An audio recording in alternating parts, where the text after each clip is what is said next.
Washington football. Woo!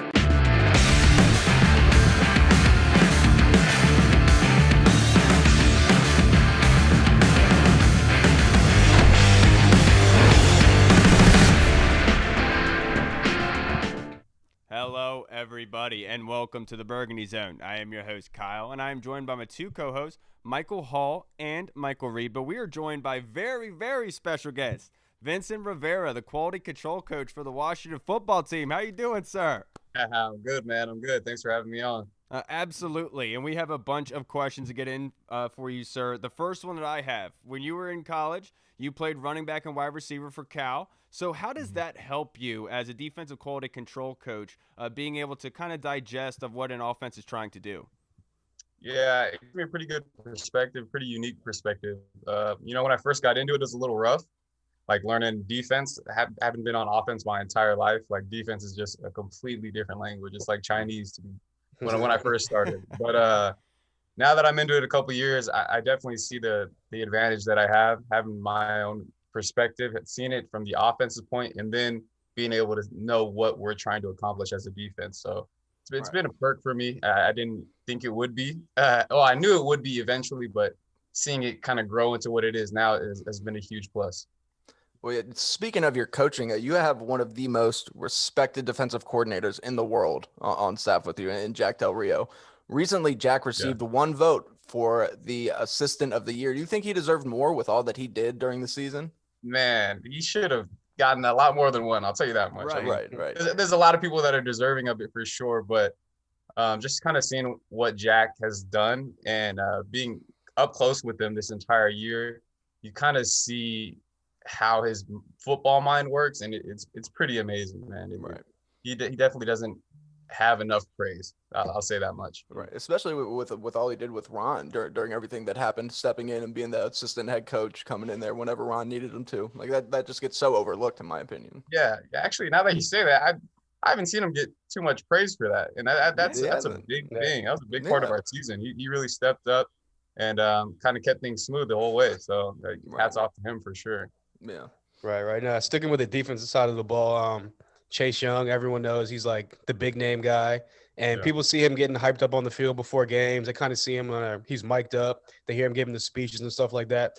Can you kind of give us how he is in the locker room and kind of how he's around the facility as far as a leadership standpoint?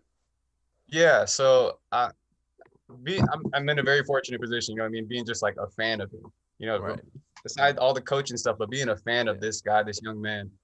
You saw him grow within the season. Like you see the first couple games, he's still Chase Young, obviously still doing amazing things, but as the season progressed, you see him start to come out of his shell a little bit. And that was, I don't know if he'll get the credit for it either, but that was a big turning point for us, I think. You see him start to be this vocal leader, this leader on the field, off the field, all these type of things from a young guy. You're kind of like, dang, like you forget that he's kind of a kid. You know what I mean? Like, He's a big kid. Yeah, exactly. Huge, but you see him. You see how he's grown into this kind of mega star, really, and he's just been a leader in the locker room, outside the locker room. You see him grow into this leadership position that he's made for. It's been awesome to see him grow into that. It's amazing for a rookie. Right. Go in there and get that respect. You forget. Right. Yeah. So Vincent, I work. My boss is my uncle, so I know 100. Like, kind of understand like where you're coming from with this kind of thing. But on a human level, with Coach Rivera being diagnosed with cancer, going through the season like he did, having to get IVs, and seeing everything that he went through on a human level for you, what was it like to see your uncle going through this and having to be the head coach during this time and going through that process? Yeah, it was a little tough at first. I still remember like the feeling I got when he first told me, when he brought me into his office. At first, I thought I was in trouble for something. I was like, oh shit, like, something's happening, because he called me in and he's super serious. He's giving me shit or something, but he was super serious when he called me in. And then he told me, and it kind of just shifted everything. For a second, like football didn't really matter, because you really want to make sure he's okay and all that. But to see him like kind of triumph and kind of go through it, you see kind of how amazing of a guy he is, because he he always put other people first. And the same thing happened even when he was diagnosed. He was still trying to come to all the practices, come to all the meetings he could, all these different things. And it's like, man, just relax, chill out for a second, please. Right. But it was rough, man. But, you know, when he got through it, he gave me the vote of confidence, and I just kind of ran with it, you know. Yeah, that's so amazing. He did such a good job. But we'll switch gears a little bit to the offensive side of the ball. One name that has been talked about a lot, and especially as of lately, has been Taylor Heineke after signing that deal. Do you think that there's a very real chance that they could move forward with Taylor Heineke and have him compete for the starting job? Like, how does that organization, I don't want to put you on the spot and say, how do guys feel about him in the locker room? Do they like him? But do you think that they're comfortable with him after seeing the way he played those last 2 games? Yeah, man. Especially the guys that have been in Carolina with him. Like we had him in Carolina. He was our starting quarterback when Cam went down. And nobody really realizes that he got hurt the game he started, but he was the guy who kind of earned that spot. So, I mean, the guys from Carolina definitely have confidence in Taylor. I think the entire organization is seeing that in the entire offense. The defense is seeing it, you know, from the bottom to the top. So I'll tell you guys, don't be surprised. You know what I mean? Don't be surprised.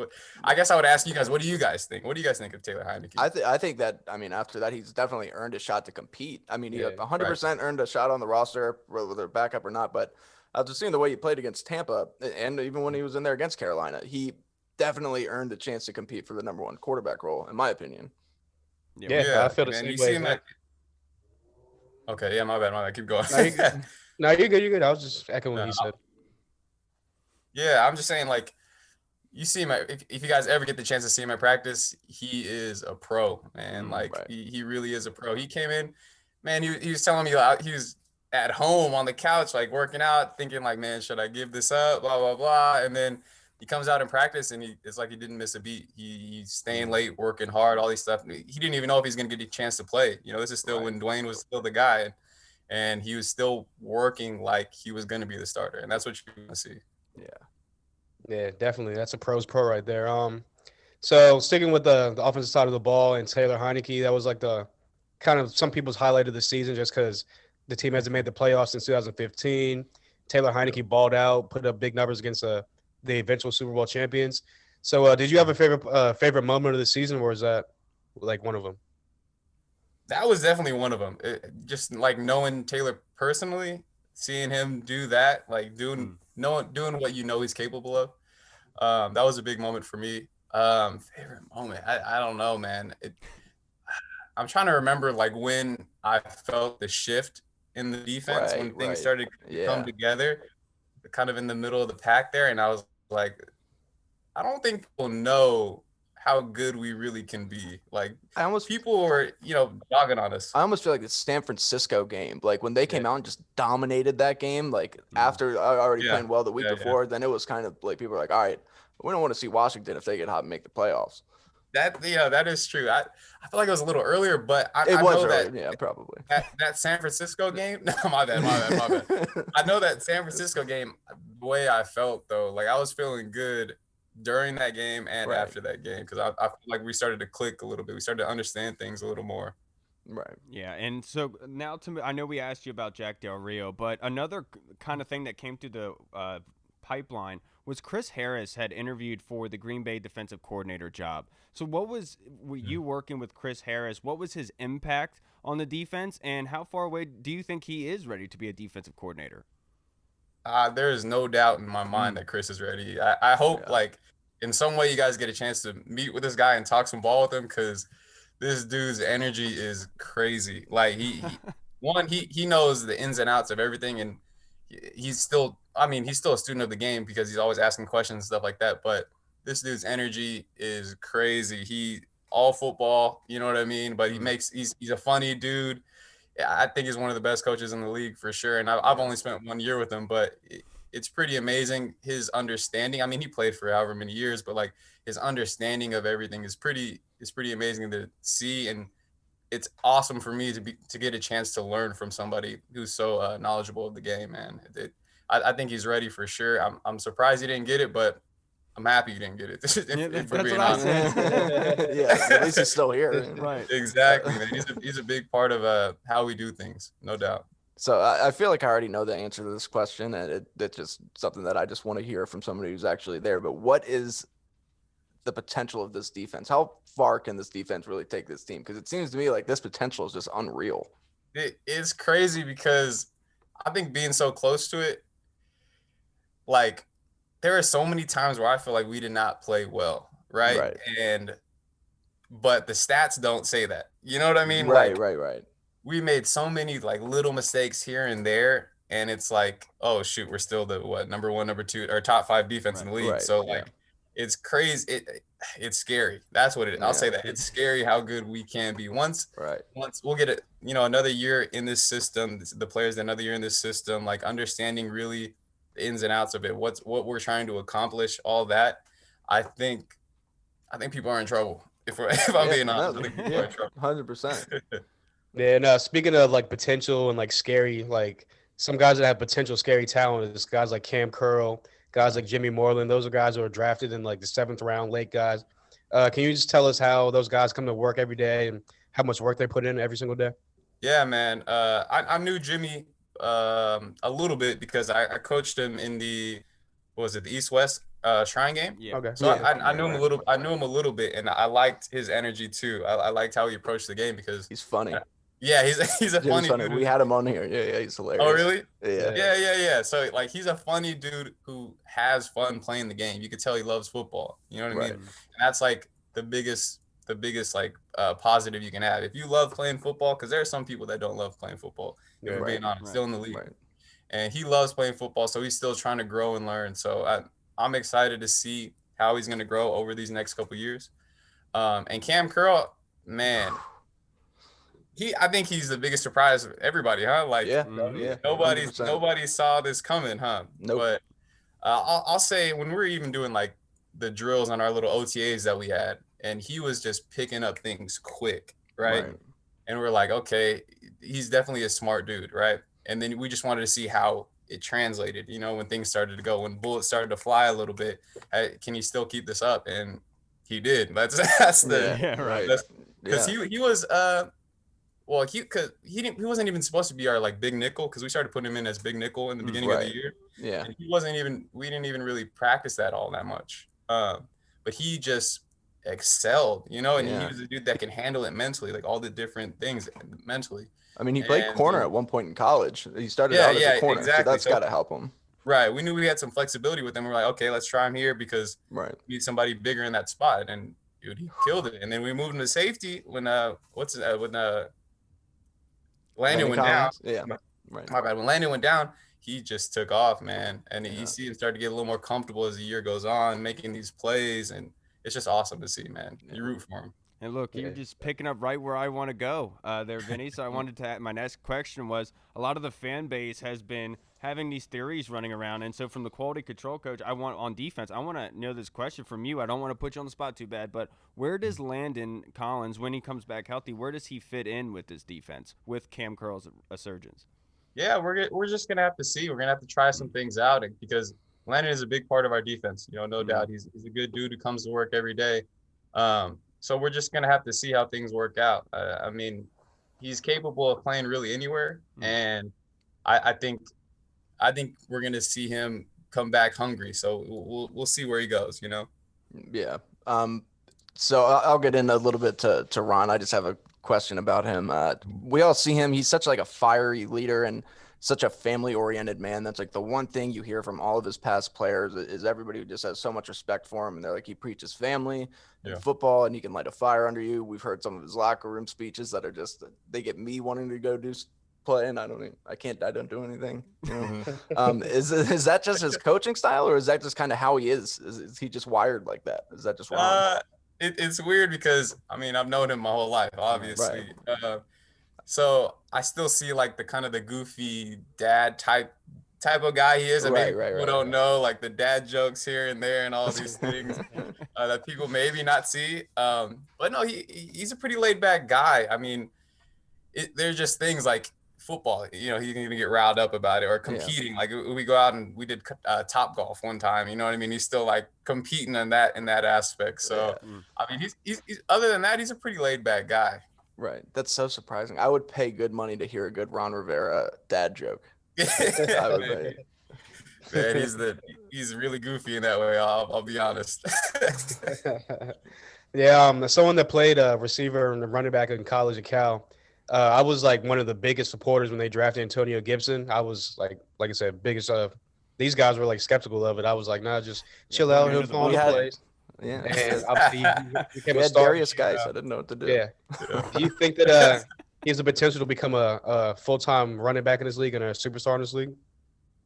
Absolutely, man. You see him, and I mean, I keep saying it, but like these young guys are really growing. Like, Yeah. you can say Antonio Gibson, he didn't really play running back. You know what I mean? But you see him take the carries that he's got and like the progression he's going through and like all these things. It's just natural to him. I mean, it's kind of amazing.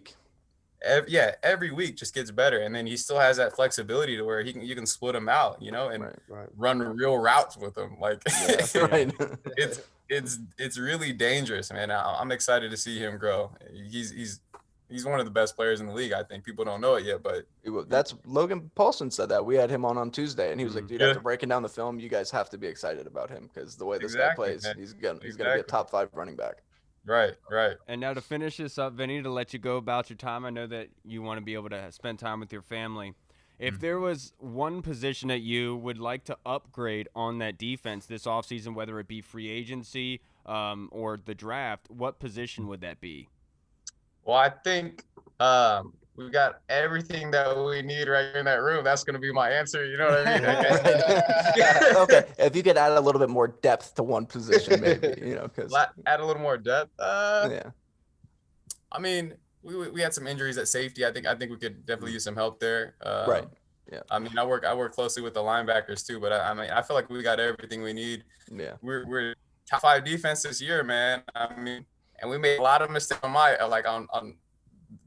perspective. So, man, I think we'll be good.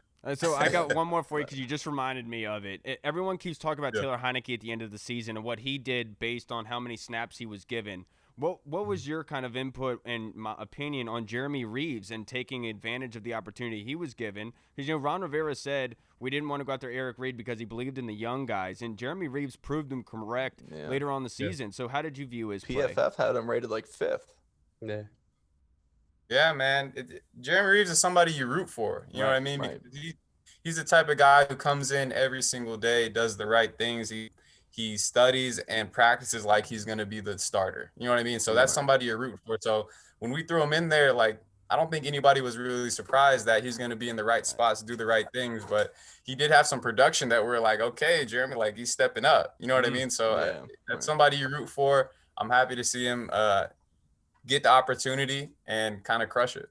Yeah, absolutely. Yeah. And I wholeheartily agree with that. That was awesome to see Jeremy be able to do that. Well, Vincent, I really do appreciate you for taking the time out and being able to come in and talk to us, talk some ball with us, because you definitely did help us out and give us a different aspect and look into the organization. I really do appreciate it, brother.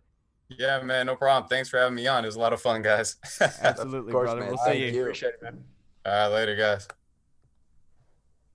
All right, everybody. We just spoke with Vincent Bug Rivera. Such a cool dude. Dude, that was awesome. He was an awesome guy. Really cool guy. Absolutely awesome. His answers were actually good too. A lot of times you'll get some people in there that are in the organization and they'll just kind of, they'll beat around the bush, be pretty generic. Yeah. And he was honest. He was 100% honest with us. I love that about him. Yeah, because I wanted to ask him a Jeremy Reeves question instead of the one position. I had started and I just got cold. I got nervous at the last second. I was like, oh no, what? Oh, and picked the wrong one. But guys, let's discuss the latest news that had come about. And yesterday, the Washington football team had signed Taylor Heineke, and they gave him a relatively cheapish deal. It's fringe backup money. So a lot of people in the fan base are saying, "Yep, that's your backup. That's your QB too." Do you feel that way, Reed? Like I said, I definitely feel like even the coaches realize that with the way that he played.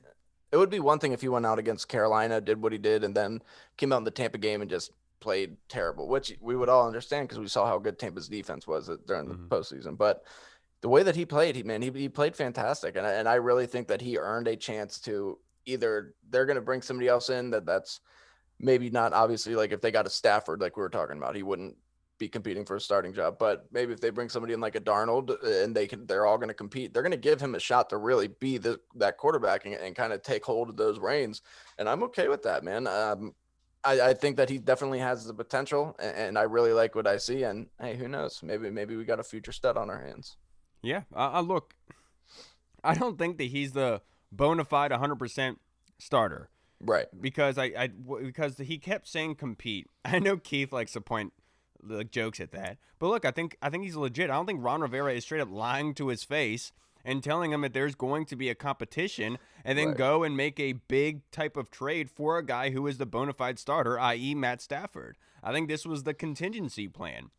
When they missed out on Matt Stafford, I don't think there's any reason otherwise, because, Taylor said on 106.7 with the Junkies today that the talks between him and the organization really started heating up last week. And that tells me that was a contingency plan. They said, okay, we're out of Stafford, so now let's go into our plan B. And that was getting Taylor Heineke and then possibly drafting a mid to late round guy or getting one of those vet quarterbacks that you could have an open competition with. What about you, Hall? How did you feel that went down?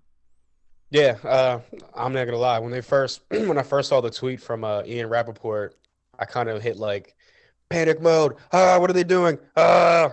Because I saw that they said they really love Kyle Allen. They're gonna bring him back. So I kind of took it as, oh man, they're gonna go into the season with Taylor Heineke and Kyle Allen battling out for the 1-2 position, and then they'll bring in like a young guy, your rookie, in maybe like the second, third round or something like that, to kind of groom him and bring him along as it goes. But then I saw the tweets that Ian Rappaport put out after that one saying that they're still going to be in the market for a quarterback if one is out there for them, possibly a vet to come in and compete. So after I, took a little woosah moment for a second, I thought about it and I was like, you know what? Obviously, like I said, we wanted Taylor Heineke to be in the room going into the next season to compete for a number one job or a backup job. And I'm okay with that because they still have flexibility to maybe go out and sign a guy like Jameis Winston, maybe something like that, if they can pry him away from the Saints. Yeah. And obviously, if you bring in Jameis Winston, they're going to be a QB competition, but in our reality, probably be Jameis will be the number one guy. Right. And it'll be the battle between number two guys, between Allen and Heineke. Or they can bring in a guy like Ryan Fitzpatrick, who is going to be in the free agent market, and you can sign him to a one-year deal and then just have Taylor Heineke, Kyle Allen, and Ryan Fitzpatrick battle it out for whatever order you want. So I'm completely fine with that. And, yeah, like we all said, we want him to be in the room just because how he played his 5 quarters of football. Right. So he earned it. Exactly, he earned it. So I'm completely fine with that. And with the contract too, that's another thing. It's incentive based. Yeah, exactly. If he ends up being the guy, then great. You got a great deal right there too. Exactly. And as a backup. And look, the most he can get is like $4 million per. So even if he balls out like way beyond, like let's say Tom Brady balls out, the most you have to go against the cap is $4 million. Exactly. And so it was a fantastic contract. Yeah, and then the video came out today with Kyle Allen having strength back in that ankle, working out. That got released on Instagram and on social media. So it looks like, and Ron Rivera said in the presser last week with Martin Mayhew and Marty Herney in their introductory press conference that Kyle Allen is definitely in their plan. So I definitely believe that he's going to be added into the equation at some point for cheaper, for less money than Taylor Heineke commanded. Yeah, and that's, I think it's no secret, at least I don't think it is, that they're going to bring in another quarterback from out who wasn't here last year to come in and compete, be that in the draft, free agency, a veteran, whatever. But they're going to bring somebody in, I would imagine, just because they know that that was kind of something that held them back a little bit last year. So and my dream scenario is, I know that probably going to cause ripples everywhere, but my dream scenario is that they draft Kellen Mond in the 2nd or 3rd round. I would love that. I would love that. And let them battle it out. I mean, what if Mond's you do? Yeah, I love Kellen Mond. And he's very accurate. He's mobile. And when he escapes the pocket, he's not looking to just run. He's keeping his eyes downfield. And typically those guys are able to transition to the NFL. And you never know with like a type of Russell Wilson, Matt Flynn type of scenario breaking out like it did in Seattle, where they catch fire with this young quarterback. Or even a Dak situation where he comes in there and all of a sudden, and he reminds me a lot of Dak, to be honest with you. I know his completion percentage, everybody wants to point to his accuracy, but if you really go back and watch his tape, Kellen Mond's, a lot of his throws were on point, and apparently he showed that at the Senior Bowl too. So this guy's not a joke. I would love to be able to take a second or third round flyer on him. Yeah, and that was going to be my point about his accuracy percentage, where it's like, look at the receivers he's throwing to at Texas A&M. They're not getting the top flight SEC receivers like Mac Jones is throwing to, or like a guy at Georgia, like receivers like that are getting thrown the ball to. So you got to put everything in perspective. And like you said, the Senior Bowl, he came out, he killed it, he did his thing, and which I knew he would. And like I said, I've been a guy that's been I like Kellen Mond since his freshman year when he came in as a starter. So I definitely think he can do great things in this league, especially because it's shifting towards more of a mobile quarterback league, and he fits the mold perfectly. Yeah, absolutely. Now let's move on to our fan questions. I'm sure we're going to get back into this Taylor Heineke fiasco, like I like to call it. First one being from Colonel. Of course, we got to start with the Colonel. And I'll start with you, Hall. Any truth to the rumors of us being in pursuit of Ravens All-Pro offensive tackle Orlando Bloom? Hey, I mean, if they do go after him and it only costs something like a third rounder to prime away from Baltimore, I would be okay with that, just for the simple fact of, say you do draft a left tackle in the third round of this upcoming draft. Is he going to be better than Orlando Brown Jr.? I'm a guy that likes proven talent over. He wrote Orlando Bloom. What was he doing? Watching Pirates of the Caribbean? Oh, poor Colonel. I think he probably just spelled it wrong and it did the automatic. Orlando Bloom, they're making a new one, and Orlando Bloom was going to be doing a nude scene in the new Pirates of the Caribbean. And do you know what it was going to be rated? R. Oh my goodness. It was terrible. But I'm not sure if there's any if there's anything substantial there, to be honest, with Orlando Brown. Because they're gonna have to give up picks. But like I said yesterday on Twitter with with Manny Chaguba of the Back Row Washington Pod, if it's for a single pick, like a single third, 100%, I'm down for that. Let's pull the trigger. But on the flip side of that, there is a lot of depth left tackle in this draft. No telling how far these guys are going to fall, but there are some legit left tackles that can compete and do well in the NFL in this draft, and it's very, very heavy. So if they do miss out on Orlando Brown, it's not anything crazy. You know what I mean? So I wouldn't hate it, but, I am what I am. What about you, Reed? Yeah, I'm kind of in the mindset where as long as they don't give up too much. Look, he's a very good young player in the league. I kind of look at him more as a right tackle, but I understand why he wants to play left tackle. He certainly can play left tackle. He showed that, the money. And he showed that he can. And to be honest with you, he kind of reminds me of a Cornelius Lucas, somebody who's not as light on his feet. He's big, but he's strong, and I think he would be a very good starter here. And I think that we would really know how to use him. But I don't want to give up too much for him. But yeah, of course, you would always want to upgrade left tackle. Right. Like Logan Paulson said on Tuesday, that's always a position that you're always looking to upgrade regardless of what you have. Now, cornerstone positions. Right. And then Colonel's second question is, I think it's actually a very, very good one. Is this one about Johnny Depp? This one is Derek Carr versus Marcus Mariota.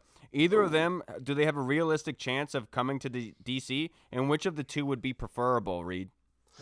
I think obviously I don't think either one of them will come. I think John Gruden really, really likes both of them. I know they're talking about extending Carr, and he really likes Mariota a lot. He always talks about that, man. He talks about that Marcus Mariota, man. And I don't think that it's likely either one of them come here, but I would be okay if Mariota came here for the competition just to see if he still has it. Maybe he just needed a change of scenery. He looked good when he played in Oakland. Is he the guy? I don't know, but could he be an upgrade? Possibly. Who knows? Maybe we catch lightning in a bottle and he ends up being what he was supposed to be. But I don't think that either one of them come here now. Yeah, personally, Colonel, I would have to go with Marcus Mariota. Not saying that Marcus Mariota is the better quarterback, but just based on the price of him and what it would cost to be able to acquire him, I would much rather take a flyer on that than a Derek Carr, which they were probably most likely going to be a high-value pick. I'd rather keep those with everything that I've said on Twitter yesterday and today. I would definitely like to be able to keep those. What about you, Hall? I work backwards on the question. Better fit for this offense would probably be Mariota just because he's more mobile. He's run that kind of option. It's not really an option type offense as Turner runs, but he ran that kind of spread option offense when he was in Oregon in college. And like I said, he's mobile. Arm strength is not really there per se, but he has like He has enough of an arm. Yeah. Pretty good anticipation. Right. Anticipation. Anticipation. Anticipation. Blase, Yeah, he's blase. pretty good. Yeah, blase, you know how it goes. But but personally, I would have rather have Derek Carr just because, like I said, the arm talent is there, the accuracy is there, pushes the ball down the field. Marcus Mariota has a bigger injury history than Derek Carr, which is a huge concern for our quarterbacks for these past 3-4 years. So better fit there is Mariota. Me personally, I'd rather have Derek Carr just because of he brings you to another level. He puts you on another level. And also, again, I'm big on this offseason attracting some of these wide receiver free agents. I know the draft is wide receiver heavy once again this year, but like Reed's been saying, I would rather have a number 2 established vet and then bring in a rookie to kind of contribute throughout the year. And Derek Carr would be a attractive piece to wide receivers, whereas Mariota's kind of like, Right. Especially somebody like Allen Robinson, who's had if he leaves Chicago, he's played for Jacksonville and Chicago, where both of those franchises, anytime he was there, it was a revolving door at quarterback. And so he wants to go somewhere where there's stability at quarterback. They have an established number 1 guy. That's not going to happen here unless we get somebody. So yeah, that's a great point. Now our next, thank you, Colonel. That was fantastic. Our next question is always good questions, Colonel. From Eric, Deers and Beers. He wants to know: do you think the canceling of the band and cheerleaders will take away from the experience at FedEx Hall? I mean, for me personally, I don't ever really pay attention to the cheerleaders. Honestly, I kind of forget they're even there until they're off the field during halftime or something like that. Yeah, I mean the band maybe just because I do like hearing the live band and obviously when they score touchdowns, they play the "Hail to the R" song.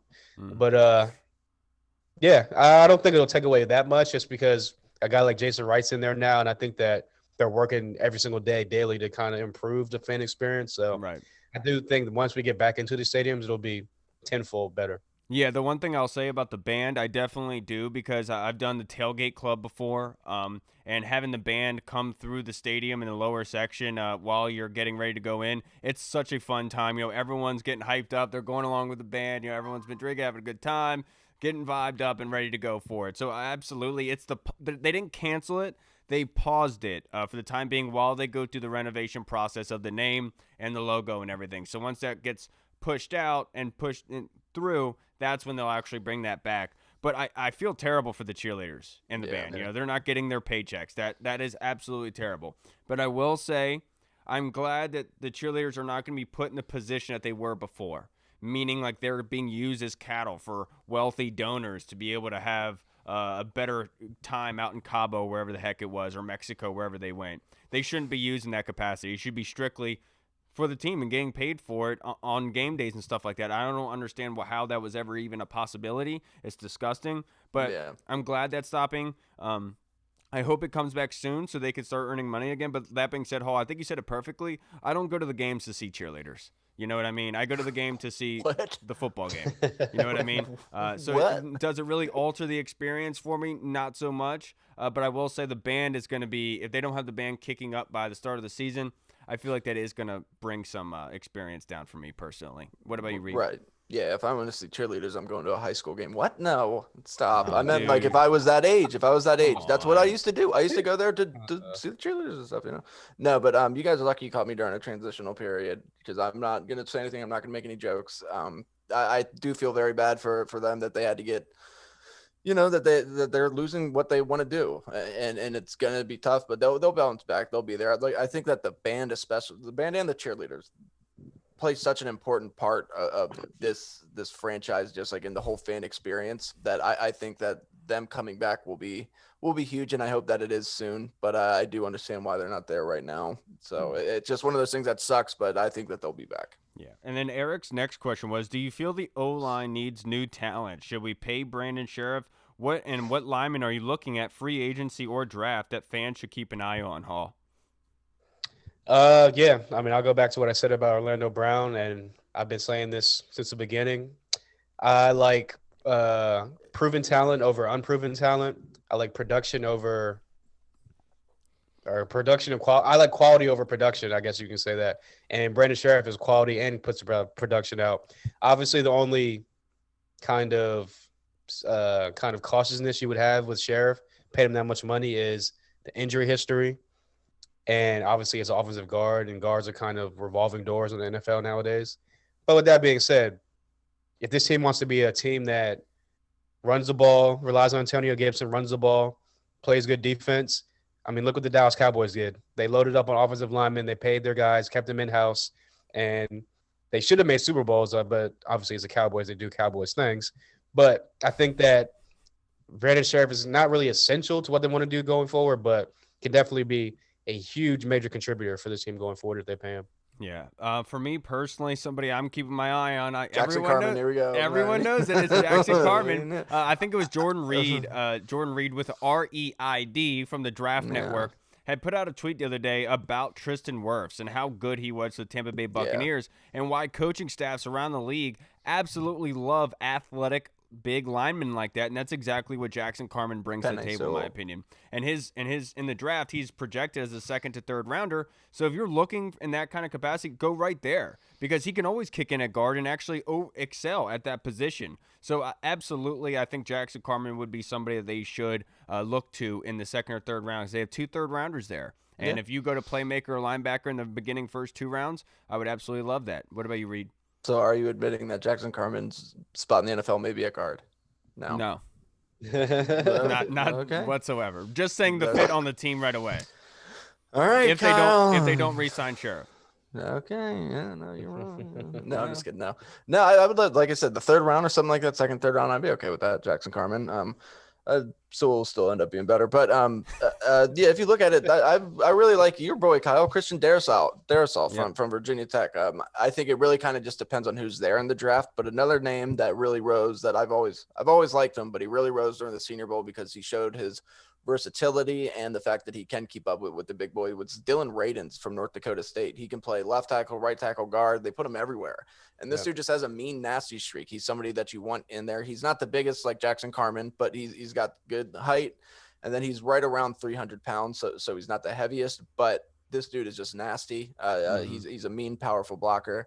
And then really when you look at free agency, I haven't really looked at many of the veterans that will be available, but Washington always seems to find, or at least this coaching staff did last year, they found people that like Wes Schweitzer, Cornelius Lucas to come in here that were afterthoughts and be productive. So I really think that they know what they're doing when it comes to free agency, and they're not going to overspend on the offensive line, and they could still end up getting somebody productive. I would love to re-sign Sheriff, yes, but the price does kind of worry you. Yeah, absolutely. Our next question, thank you, Eric. Those were phenomenal. Our next question is from Mike, our usual brother with great questions. Why do some wide receivers get a reputation for dropping the ball? I was about to say, it's always me. He's such an elite athlete at wide receiver that they go to the draft, they are so like top 1% in the NFL, and then they actually make a team, and then they can't catch. He said, what the burrows is that all about? And I'll start with you, Hall. Hold on, say that question again. Basically, why do these top wide receivers come to the NFL and have an issue with catching the football? They seem to drop a lot of passes. I mean, it's just a different game. I mean, you're playing against grown men out there. You're not playing against – usually in college, you're a wide receiver. It's like if you're a good wide receiver, you've probably been the most athletic guy on the field since probably like Pop Warner or something like that. So you're going to dominate guys that are at your level or below you. Get to the NFL, you're going to be going against guys that are at your level or better. So, and then wide receiver is always like one of the hardest positions to adjust to from college to NFL, just because of all the different type of routes you got to run. Like I said, you're going against grown men, they're going to press coverage you, stuff like that. So that's how I feel about maybe why it's such a hard thing for some wide receivers to convert and catch the ball. Yeah, Mike, I will say this. When you get to the NFL, you have to be able to see things pre-snap. A lot of play calls at the line of scrimmage, they'll tell you to run a certain route, but in practice, they'll tell you if you see this coverage, run this route. And that's kind of the cohesion with the quarterback. And so when they get to the NFL, it's a lot of thinking. It's not just read and react. It's a lot of thinking and having to get yourself ready. And that's how some guys can just, not focus on getting the football in their hands. They're thinking so much. Guys like Jerry Rice, who came into the league at first, had drop issues, but then was able to get out of it once he got more comfortable and worked at it. It just happens, man. It's just one of those things. You know what I mean? What about you, Reed? Yeah, kind of like I mean, you both have kind of touched on it, but in college, especially nowadays in college, receivers are running routes where they're just wide open. And it makes it so much easier for quarterbacks and receivers. And when you're physically the most dominant guy on the field, you're gonna get some easy passes. You're gonna be wide open. You're not gonna have to worry about it. When you come to the NFL and you have some big barreling safeties that you have to worry about, you got some linebackers over the middle. And on top of that, sometimes those things just happen. Sometimes it's called the yips. It happened to Markelle Fultz. It happens to all sorts of players in every sport. It's happened numerous times in baseball, to pitchers especially. And sometimes you get a case of the yips and you can't shake them. You're not who you used to be. Something happens. There's something literally that happens in your brain, and they don't know what it is yet. Yeah, I mean, look, Josh Doxson's a perfect example of that. Exactly. I was about to bring up dominated in college at TCU. Was a red zone killer. Was a monster. Yeah. Oh my God. Gets NFL. All of a sudden, it's just like, right. Did you forget how to play football? Like, what are you doing? Another person that was just fantastic. Well, I mean, at least it was fantastic during practices was Taylor Jacobs. He was the practice king. As soon as it came time to get on the field, whenever he got the ball, it was tough for him to hold on to it. Steven Sims Jr. is somebody who has a tough time catching the ball. Granted, that's always been his issue. But, yeah, I don't know. It just – you really got to look at the guy, got to look at the player, got to look at how tough he is mentally, and if he's going to be – the way that a receiver catches the ball in college, whether they're using their hands or their chest, is usually kind of a big telling point. How they high point the ball. So it depends on the player. Yep, exactly. You got to have that nice diamond like DDP, the diamond cutter. So I don't know. It's really just depends on the player. And depends on the systems. There's so many reasons why people don't pan out. It's tough. It really is. Great question from Mike. Thank you. Now, Tay and Todd, our former guest that we had on last week, fantastic podcast. They asked, and it's a phenomenal question, what is the ceiling for the 2021 season if Kyle Allen or Taylor Heineke are the starting quarterbacks? And I'll start with you, Hall. Man, I'm going to go based off of they get one of these tier 2 guys that I've been talking about at receiver, like a Chris Samuel or Curtis Samuels, a Corey Davis type guy like that, to pair with Terry McLaurin. So that'll give us another weapon on offense. I mean, first place schedule. Yeah, that's a tough part. With them at quarterback, another year in the system on both sides of the ball, I'll probably increase the wins to 2. So I see them going 9 or 9-7, 9-8. Oh, okay, 17-game season. You're right. So around the 9-10 win range next year.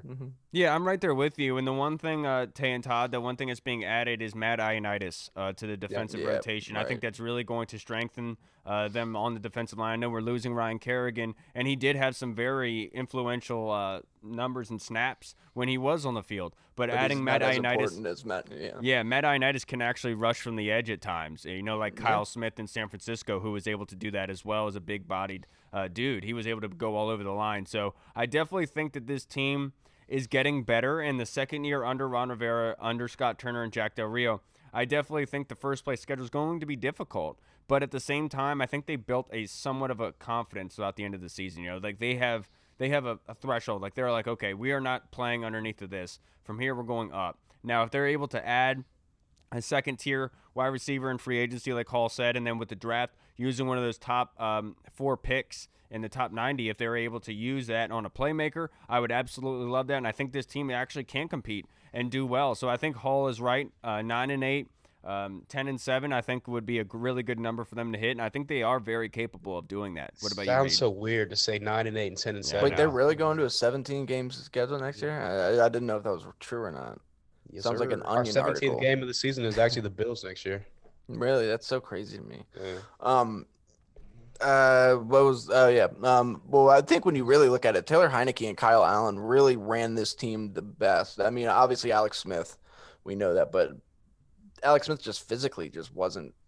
It was tough to watch at times. Kyle Allen played fantastic when he was in there. Heineke, they know the offense really well. The first place schedule definitely worries you. I mean, we have a very tough schedule next season, but I think another year with this defensive right, Kyle getting Matt Ioannidis back, who's a Pro Bowler that people forget about all the time, is huge.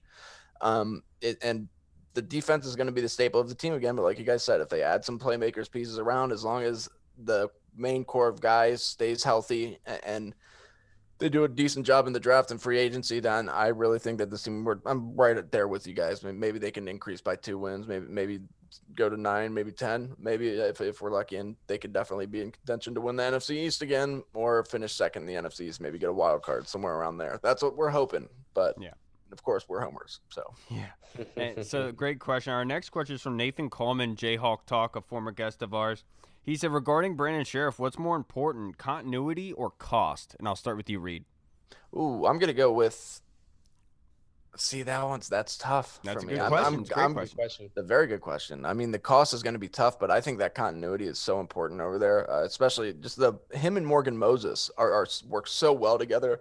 Then him and Royer, they've gotten so comfortable that Brandon Sheriff is such a exceptional talent that you can't really replace him in that aspect. And yes, Wes Schweitzer played well, and who knows, maybe Sadiq Charles will kick him over to right guard, or Schweitzer will play right guard as natural position, and Sadiq Charles will play left guard. But I really think that you got to bring Brandon Sheriff back. I think that he proved that he's one of the guys that Ron Rivera can rely on, that he's a Ron Rivera type player.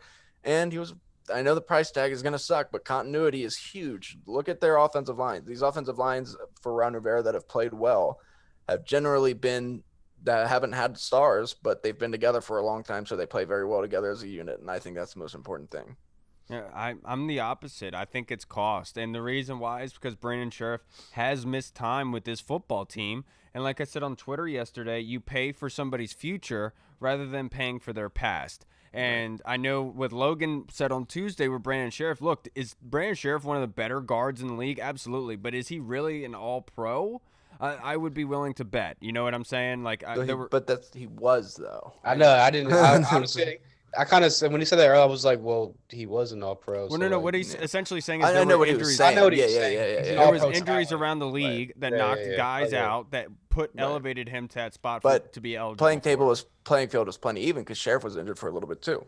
He comes back offensive line. Right, but he's talking about guys that have missed significant time that are not even in the running because of it. You can't put a guy all pro that tore his ACL in week 3. You know what I mean? Yeah. So in that aspect, I think he is correct. I think he is right. Brandon Sheriff is very dominant. He 100% is. But the one thing you cannot have is pay a guard 15 to 16 mil per and have him miss 6 games a season. That is going to bludgeon you. That is going to really devalue what you're trying to do here. And so if I'm willing to bet, I'd rather save that cash and I'd rather invest it in people like Terry McLaurin or go after one of these big name quarterbacks later on down the road. You know what I mean? So I would rather go down that avenue than having it invested in somebody who is going to most likely miss time.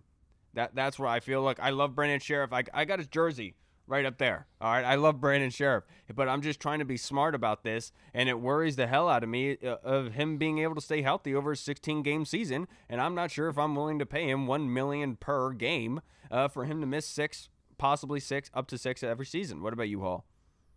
Yeah, I said it whenever we were talking about Orlando Brown. I'm 100% all for continuity. I referenced the Dallas Cowboys when they had their offensive linemen, like their 5 offensive linemen set up. They were paying their guys, keeping their guys in-house. Ron Rivera's talked about keeping your guys, paying your guys, keeping your guys in-house. So, I'm all about continuity. Morgan Moses loves him. I know after the season, Morgan said it's not going to be the last time we play together. So, obviously, Morgan wants him back. And I think he's great for the locker room.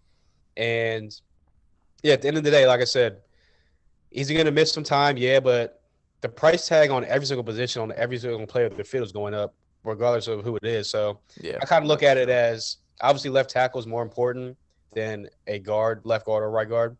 So if you got a guy like Trent Williams coming up on a contract, and yes, he's missed time, but he's dominant as he is, you're still going to pay that guy because he's so dominant.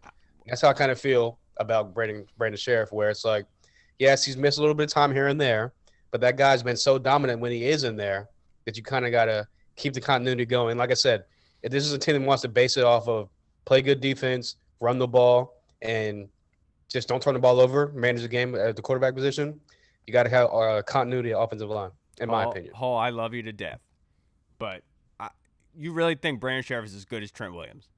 I didn't say that. I'm talking about as far as dominance goes. Nah, As come far on. as like Trent Williams when you is got way you more. got a guy like He's talking about at his position. at his Somebody- position. I understand, I understand. I'm not comparing the two players or the Yeah. positions. Obviously, But I I'm know, just but saying, I'm just like, saying, like the play output from each one, like Trent Williams is far and beyond way more dominant than Brandon Sheriff. But Yeah, because Trent, left he tackle is. But Trent short. Williams also had injury issues as well.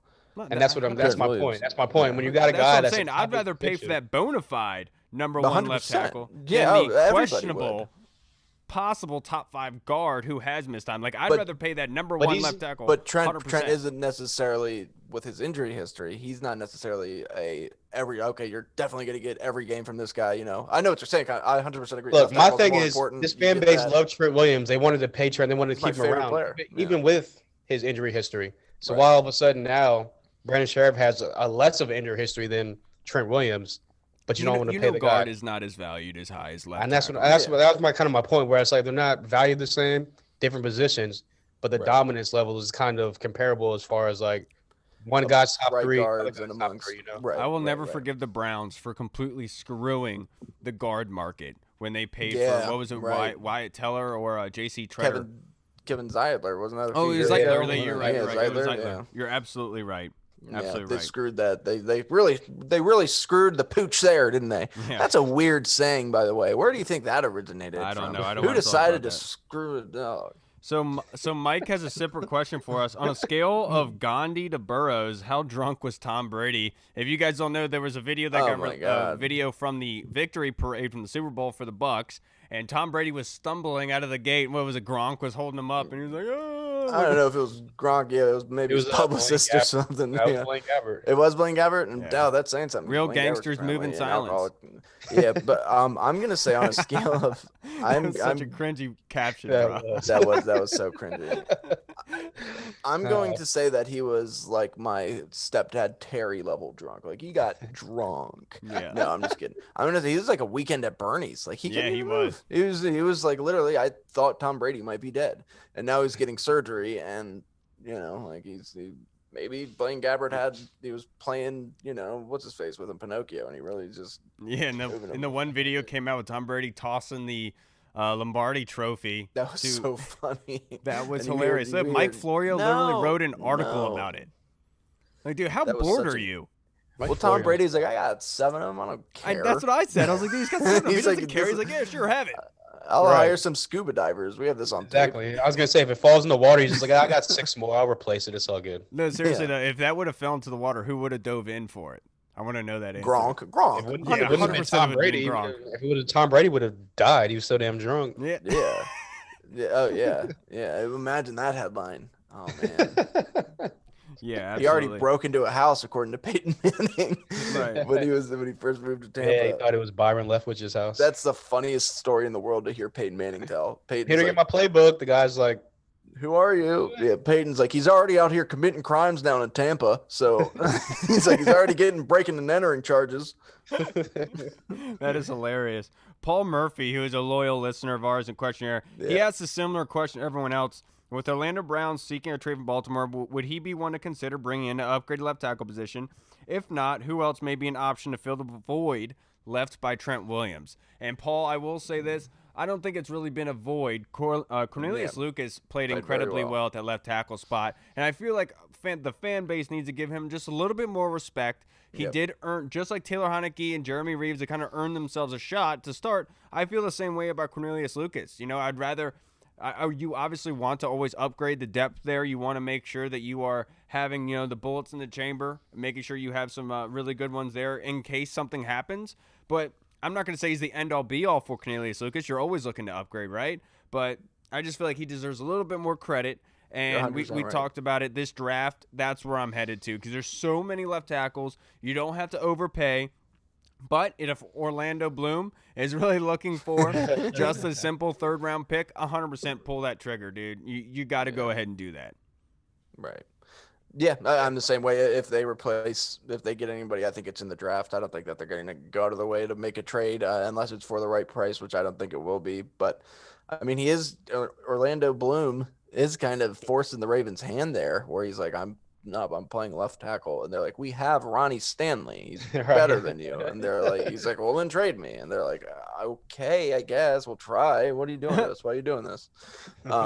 So yeah, I don't know. It depends on the value, but I think that most likely market is going to be the draft. Yes, and then Burrows. I know we kind of already answered your question with, do we go with Heineke and Allen now, and then go get someone in the draft, and how would this sit with fans?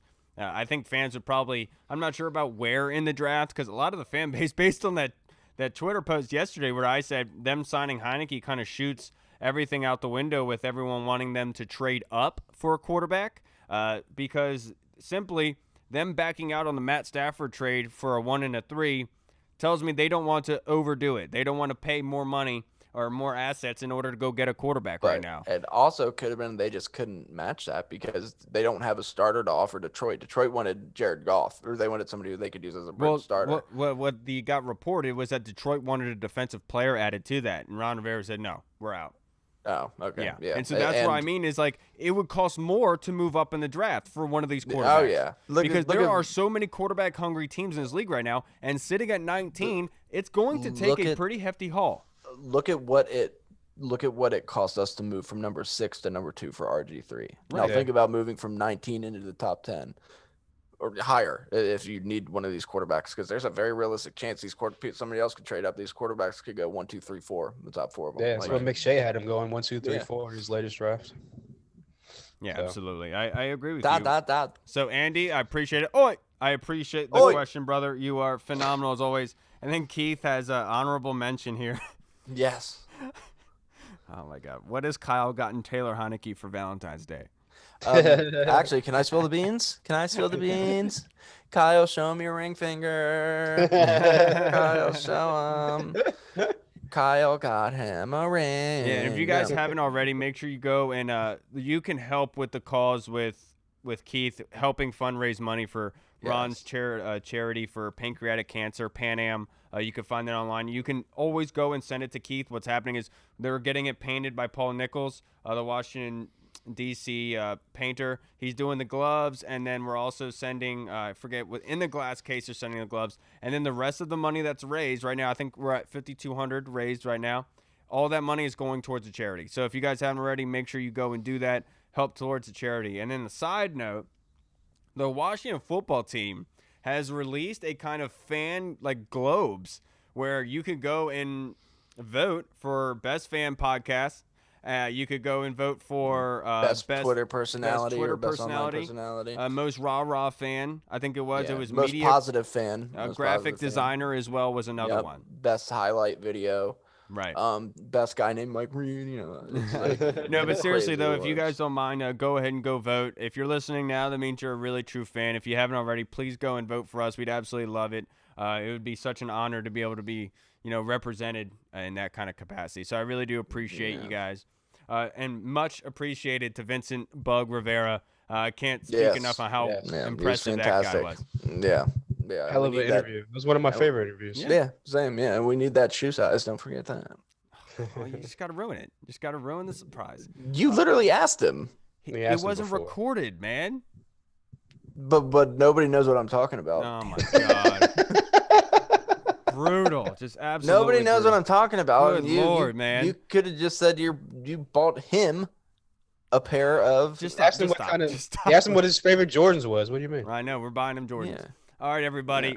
Thank you so much. Remember, please go vote for us for the Best Fan Podcast on the Washington Football Team Twitter page. It just put out that fan globes that they are just now the Burgundy and Gold globes. So please go make sure you vote for us there. Everyone, thank you so much. Remember, go to Teespring for our merchandise. You want to rock Mike Reed's shirt with his face on your shirt, or you get the WFT sweatshirts. They are clean as heck. All right, everybody, I'm Kyle. Vote for us. A moth walks into a podiatrist's office. I'm just kidding. I'm Mike. I'm not going to tell that joke. I didn't know where that one was going. Neither did I. All right, everybody. We will see you. I'll tell you after the podcast. We'll see you guys. We'll see you guys on Tuesday. Make sure you don't miss it. We're going to have some great guests lined up for you guys next week. All right, Washington football. Hey. What's up, everyone? This is Kyle from the Burgundy Zone. We are releasing our own merch to support the show. If you want to rock the Burgundy Zone logo or you want to see Reed's face on your shirt, we got it. We're starting with t-shirts, hoodies, and zip-up. So if you're a fan of the show, make sure you snag one before they are gone. Check out the link in our bio on Instagram, or you can find the link in the description of the video. Thanks again for all your support.